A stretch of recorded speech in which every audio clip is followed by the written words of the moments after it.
시간을 만드신 분은 하나님이시지요. 우리가 1년을 살든 1시간을 살든 모든 것이 하나님의 은혜요, 하나님이 주신 선물의 시간을 가지게 됩니다. 그러나 2025년은 한국 교회 역사에, 우리 근대사에 대단히 중요한 기념비적인 날을 맞이하게 되었습니다. 언더우드와 아펜젤러가 인천 제물포항에 첫 발을 내디딘 지 140주년이 되는 해입니다. 장로교 목사님들과 감리교 목사님들이 만나면은 같은 배를 타고 온 언더우드 아펜젤러가 누가 먼저 한국 땅을 밟았을까, 누가 형일까 하고 가끔 다투기도 합니다. 감리교 목사님들은 한 살이라도 많은 아펜젤러, 그리고 부부가 함께 왔으니 레이디 퍼스트, 틀림없이 아펜젤러가 먼저 내렸을 것이다. 장로교 목사님들은 너 그럴 리가 없다, 대단히 위험한 땅인데 여인을 먼저 내리게 했겠느냐. 언더우드가 먼저 내리고 아펜젤러를 불렀을 것이다. 싸움합니다마는 저는 손잡고 내렸다 그렇게 생각합니다. 왜냐하면 지난 140년 동안 장로교와 감리교회가 친하게 잘 지낸 거 보면 틀림없이 손잡고 내리지 않았을까, 저는 그렇게 해석을 합니다. 2025년 전 세계가 주목하는 또 다른 한 사건이 있습니다. 1월 20일 역사상 가장 화려한 복귀로 일컬어지는 트럼프가 취임하는 날입니다. 트럼프는 우리가 생각하는 전통적인 아마 신실한 크리스찬은 아닌 것 같다 하는 느낌이 있습니다만은 미국 장로교회 예수를 그리스도로 영접한 기도하는 사람인 것만은 분명한 것 같습니다. 그가 미국 우선주의로 모든 정책을 바꾸어가는 것은 대단히 위험한 일입니다.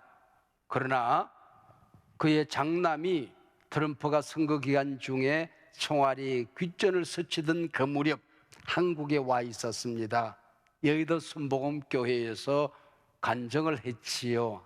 우리 아버지가 죽지 않고 살게 된 것은 하나님의 은혜요, 틀림없이 우리 기독교를 위한 하나님의 놀라운 계획이 있을 것이다 라고 간증을 했습니다.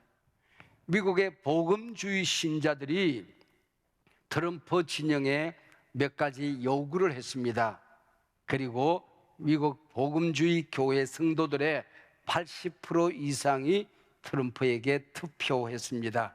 이것이 그가 당선되는 결정적인 아마 계기가 되지 않았을까 그렇게 생각합니다. 무엇보다도 동성애 관련, 전 세계 서구가 동성애를 지금 찬성하고 있는 입장에서 우리의 요구를 따라서 막겠다라는 그의 정책을 발표를 했습니다. 미국 민주당이 오래전부터 미국 공립학교에서 성경을 가르칠 수 없다, 그리고 기도해서는 안 된다, 저들은 기도할 때에 예수 그리스도의 이름으로 기도하는 걸 못하게 합니다, 여러 다른 신들의 이름으로 기도합니다, 그렇게 말합니다. 크리스마스라고 해서도 안 된다, 이것을 해피 홀리데이, 그냥 그렇게 말하기 시작했습니다. 이 모든 것을 원대복귀시키겠다고 트럼프는 약속을 했습니다.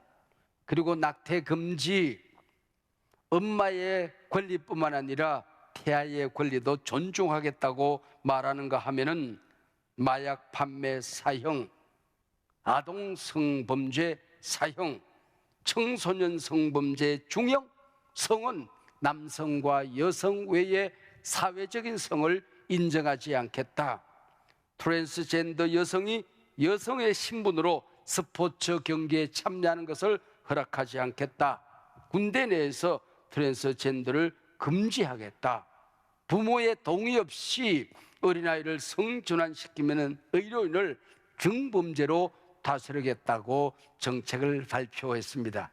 이는 무엇보다도 감사한 일이 아닐 수 없습니다. 뿐만 아니라 2025년에 우리 사회적으로 굉장히 중요한 해들이 펼쳐집니다. 시니어 65세 이상의 인구가 1,000만을 넘어서는 지공세대 1,000만, 지하철 공짜로 타는 세대 말이에요. 20%가 넘어서는 초고령 사회로 진입을 하게 되었습니다. 이름하여 축소 시대입니다. 파이는 작아지는데 먹을 사람이 많아져서 갈등을 일으키는 사회가 되었다, 그런 얘기입니다. 갈등 가운데 미국과 우리나라가 이념 갈등이 단연 1위입니다. 대통령제 때문에 그렇습니다. 승자 독식 0.1%만 이겨도 다 가져가는 이 정치 구조 때문에 갈등 사회가 되어버렸습니다. 그래서 우리나라도 제대로 된 사회가 되기 위해서는 대통령제를 우리가 계속해야 될 것인가, 궁극적인 근본적인 질문을 하게 되는 것입니다. 저는 내각제로 가든지 아니면 남북이 지금 대치국면에 있으니 이원 집정제를 통해서 대통령은 국방과 외교를 담당하고 총리가 경제, 교육 등 전반적인 내치를 담당하는 정치 제도로 가야 하지 않을까 하는 생각을 최근에 하면서 저는 정치가는 아니지만은 기회가 있을 때마다 서울이라도 질러야 되겠다, 그런 생각을 하고 있습니다. 뿐만 아니라 내년이 되면은 시급 1만 원이 넘어섭니다. 주 40시간 일하면은 누구나 200만 원 이상을 받아야 하는 세상이 되었습니다. 뿐만 아니라 양자 역학을 IT에 접목하는 양자 컴퓨팅 시대가 열리고 있다는 것입니다. 우리 교회 목사님들과 장로님들이 2025년을 준비하면서 공부한 책 한 권이 있습니다. 한국교회 트렌드 2025라고 하는 책입니다. 표제가 그렇게 되어 있습니다. 아무리 힘들어도 살 길은 있다. 모든 것이 위기인 세상이 펼쳐지지만은 되는 놈은 된다 하는 겁니다. 그래서 오늘 본문으로 연결하면은 빈건물 시대 만선의 비결은 있다.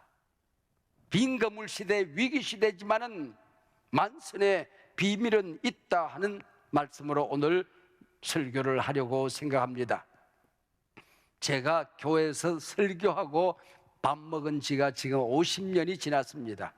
신구약 성경 가운데, 본문 가운데 가장 많이 한 설교 본문 중에 하나가 바로 베드로가 고기 잡는 얘기가 아닐까, 그런 생각합니다. 누가복음 5장과 오늘 본문 요한복음 21장입니다.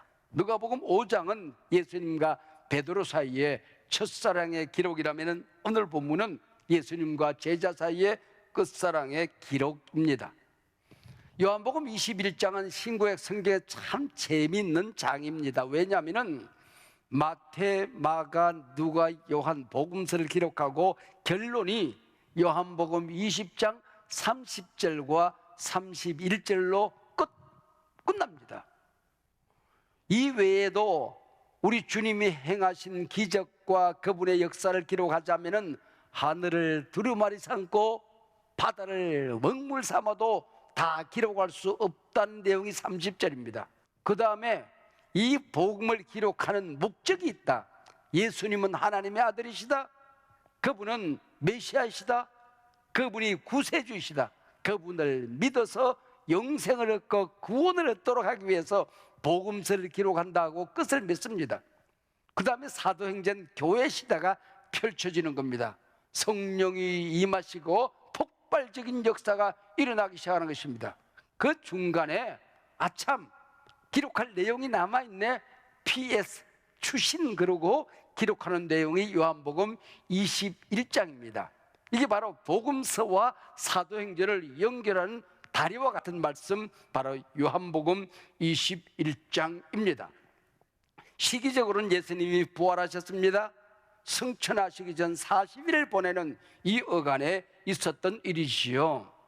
베드로는 고기 잡으러 갈릴리 바다에 몸을 들으니 몇몇 제자들이 따라 나섰습니다. 밤새도록 그물을 던지고 던져도 이럴 일이 없는데 고기가 안 잡히는 겁니다. 피곤에 지쳐서 녹초가 되었습니다.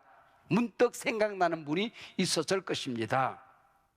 저도 이곳저곳 다니면서 좋은 일이 있을 때에, 또 어려운 일이 있을 때에, 또 혼자 힘으로 감당할 수 없는 막다른 골목에서 쩔쩔맬 때에 보고 싶은 분이 문득 스쳐 지나갑니다.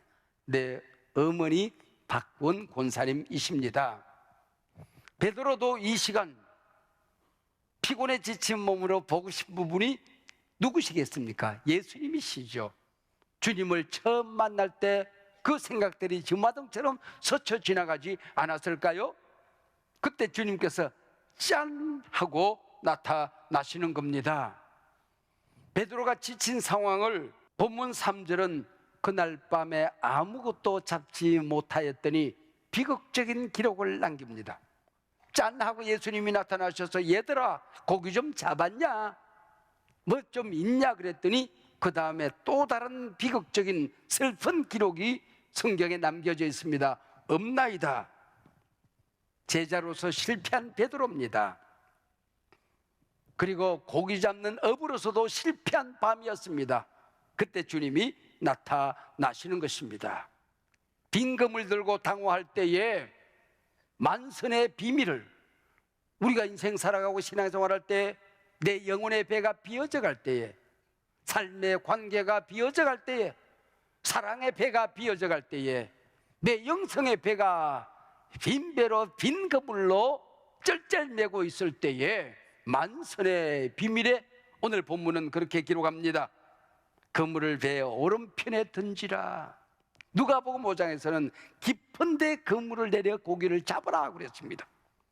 제가 주석서를 살펴보니까 깊은 데가 뭘까? 어떤 의미가 있을까?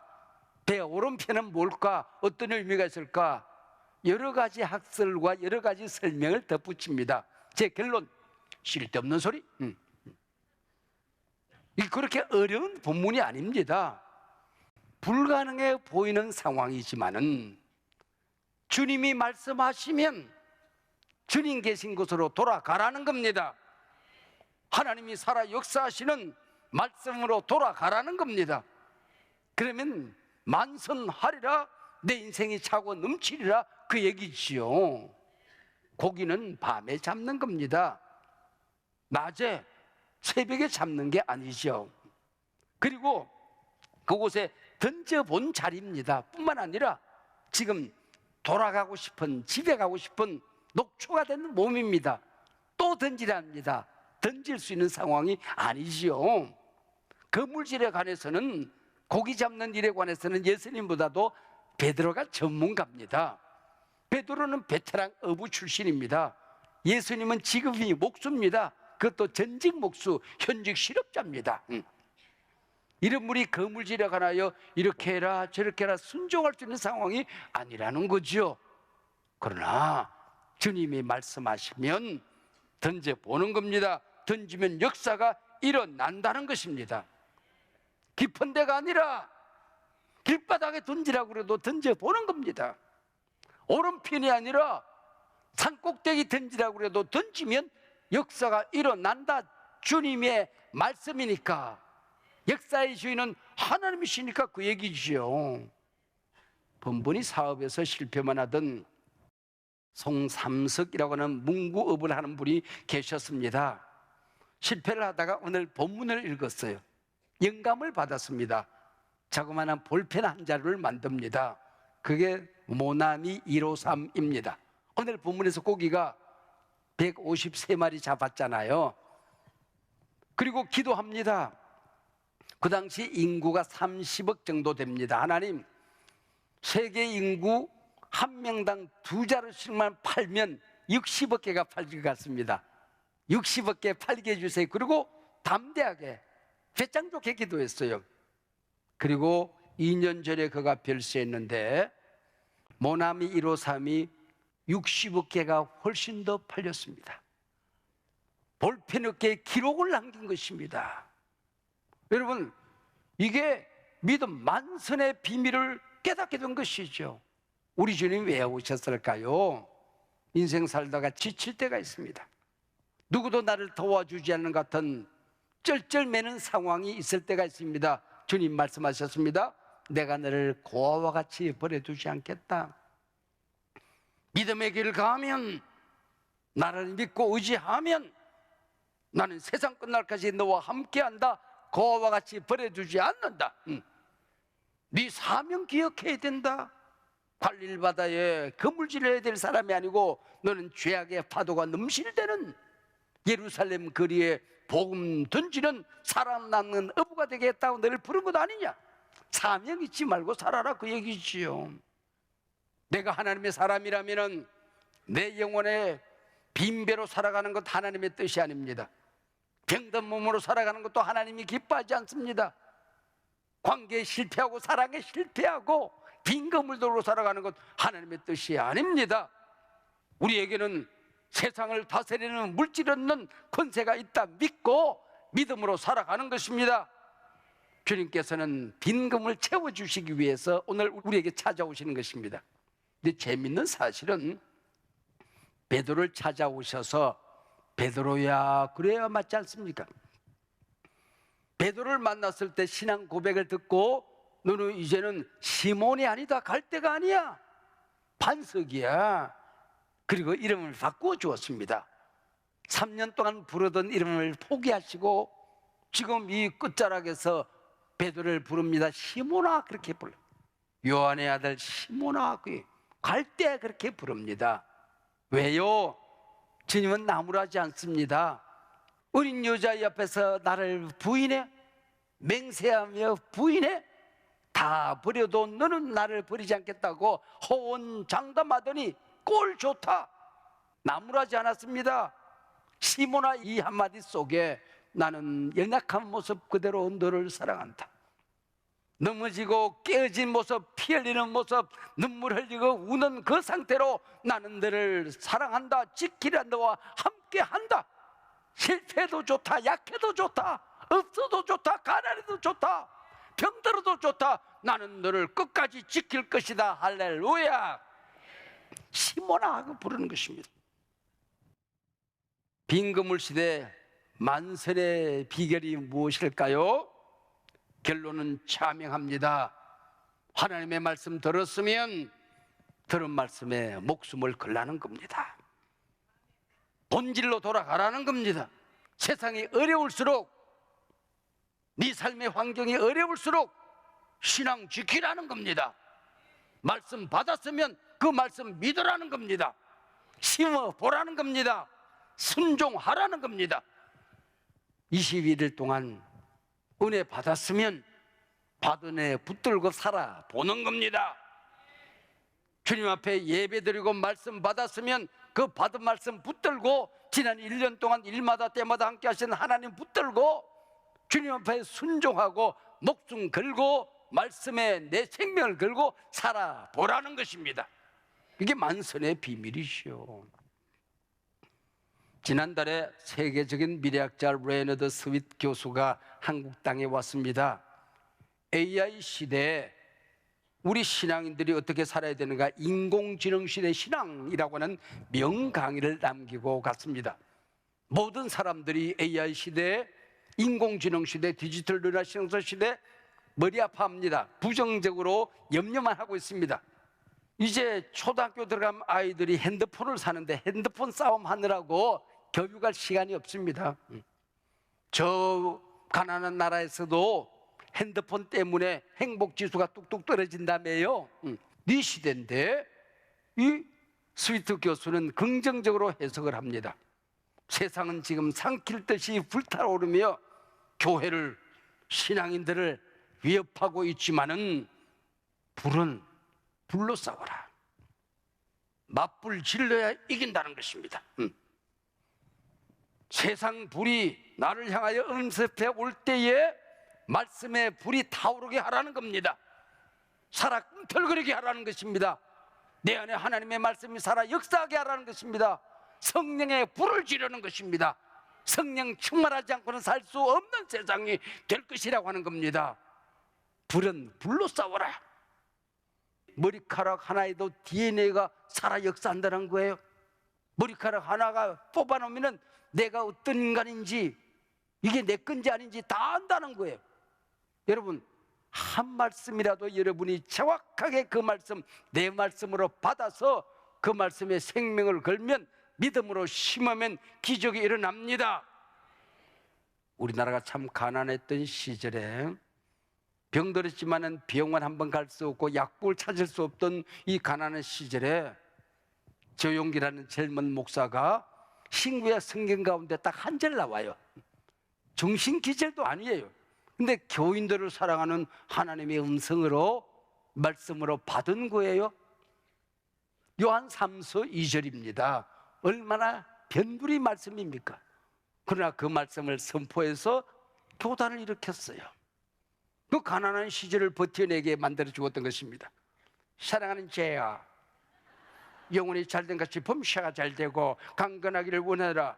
주님이 역사하시면 기적이 일어납니다. 병든 자가 낫습니다. 가난한 자가 살아납니다. 주님께서 여러분과 역사하시기를 축복합니다. 할렐루야.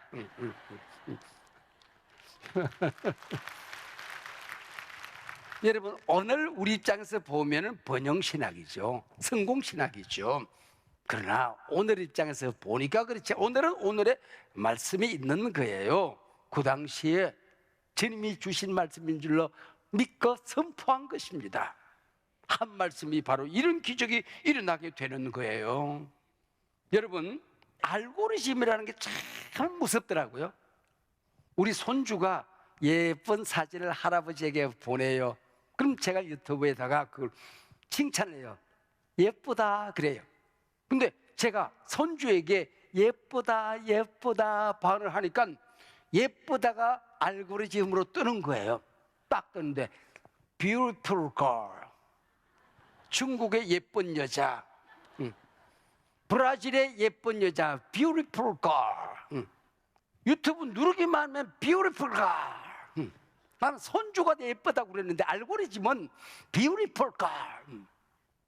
여러분, 이게 알고리즘입니다. 이 AI 시대에 궁극적인 알고리즘은 예수라는 것입니다. 내가 하나님의 사람이면, 기도하는 사람이면, 믿음을 가진 사람이면, 말씀대로 사는 사람이면 예수 알고리즘이 내 안에서 살아나야 된다는 것입니다. 여러분이 인생의 결정적인 위기 상황 속에서 예수가 떠올라야 합니다.